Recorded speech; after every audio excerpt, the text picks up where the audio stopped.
Et comme chaque samedi, on vous emmène maintenant en week-end. Cette semaine, Biarritz, où il devrait faire demain près de 20 degrés. Une station balnéaire au charme délicieusement suranné, lancée au 19e siècle par l'impératrice Eugénie, à l'époque des grands bains de mer. Une tradition, vous allez le voir, toujours bien vivante. Notre journaliste Pierre-François Lemaudier n'a pas hésité à donner de sa personne sous l'œil et la caméra bienveillante de Jean-Philippe Eckett. Dans la Mecque du surf, notre week-end commence à bord d'un combi Volkswagen de 1962. Bruno le sort à chaque fois qu'il vient chercher ses clients à l'aéroport. Ça fait son petit effet. Sans parler des paysages, tout en contraste. Dans la même journée, vous pouvez aller skier ou faire marcher dans la neige et l'après-midi aller surfer la côte des Basques. Immédiatement dépaysé, et voilà. Son client n'a plus qu'à signer le contrat à l'intérieur de ce garage. Bruno loue ce qu'on appelle des camper vans, une sorte d'hôtel ambulant. À l'intérieur, un lit d'1,40 m sur 2. À l'arrière du véhicule, la partie cuisine, avec son frigidaire et son évier. Ici, là, vous avez un chauffage stationnaire. Alors, ça va vous servir ce soir, là, parce que on a vu qu'il ne fait pas très chaud. Le tout est facturé 69 € par jour en basse saison. Me voilà parti à la recherche d'un endroit où passer la nuit.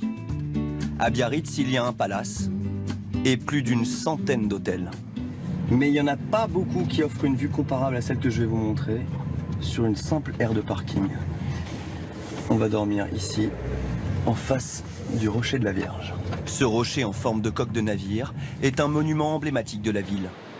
La Vierge, elle, commémore le retour miraculeux de baleinier Biarrot pris dans une tempête en 1864. D'ici, on peut d'un côté admirer toute la baie de Biarritz et de l'autre, la côte basque jusqu'aux Pyrénées.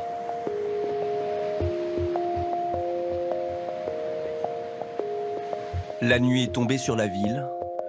Il est l'heure d'aller se coucher avant de découvrir les incontournables de Biarritz. À Biarritz, la population passe de 28 000 habitants à plus de 200 000 en haute saison.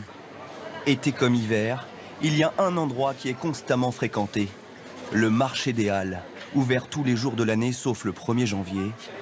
C'est le poumon de la ville. À l'entrée, ne ratez pas l'amuse-gueule, un bar à tapas qui ouvre l'appétit des Biarrots et des touristes bien renseignés. Je vis à Washington et en fait je viens à Biarritz pour le marché. J'adore cet endroit. Ma femme est furieuse que je sois ici sans elle. La sortie culturelle m'emmène à l'Hôtel du Palais, une institution ici. L'unique palace de la côte atlantique. Les clients de l'hôtel terminent leur petit déjeuner sous l'œil de Napoléon III et de la princesse Eugénie. C'est pour elle qu'il a fait construire cette villa en 1855 et c'est cette salle qui accueillait les bals de l'époque.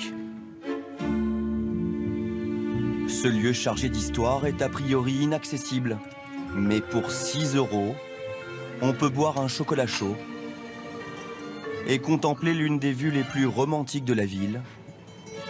Par temps de pluie, c'est le refuge idéal.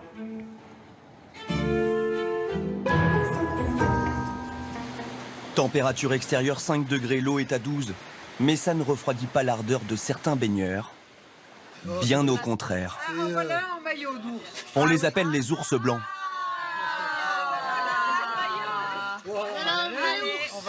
Qu'il pleuve, qu'il neige, ils se mettent à l'eau tous les jours et n'allez pas leur dire que vous n'êtes pas d'humeur à vous baigner. Tiens, j'ai un maillot de verre. Si tu vas, je te donne le bonnet des ours blancs. Pendant 1 minute, t'es un peu agressé, tu dis, et puis au bout d'1 minute, tu vois, tu sens la mort qui vient doucement, tu vois. Et... Juste une petite question avant, qu'est-ce qui vous pousse quand même à y aller là parce qu'il fait 5 degrés, l'eau est à 12, j'ai froid. Le plaisir d'être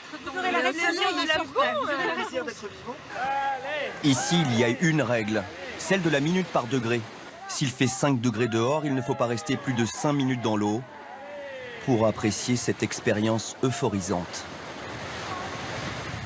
Au début, la première sensation, c'est que ça pique, ça brûle.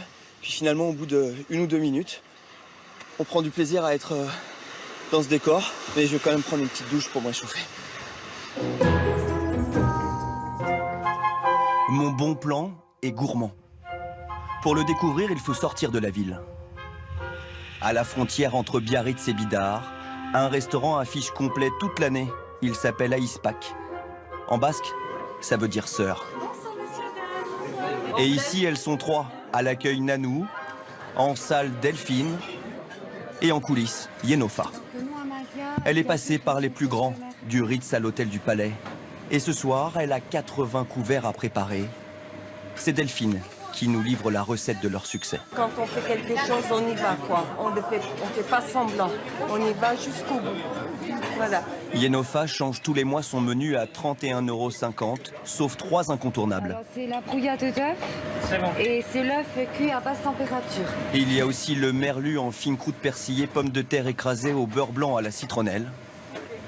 Et enfin, la crêpe en soufflé à l'orange, le best-seller de la maison. Tout le monde la veut, celle-là. Ah oui.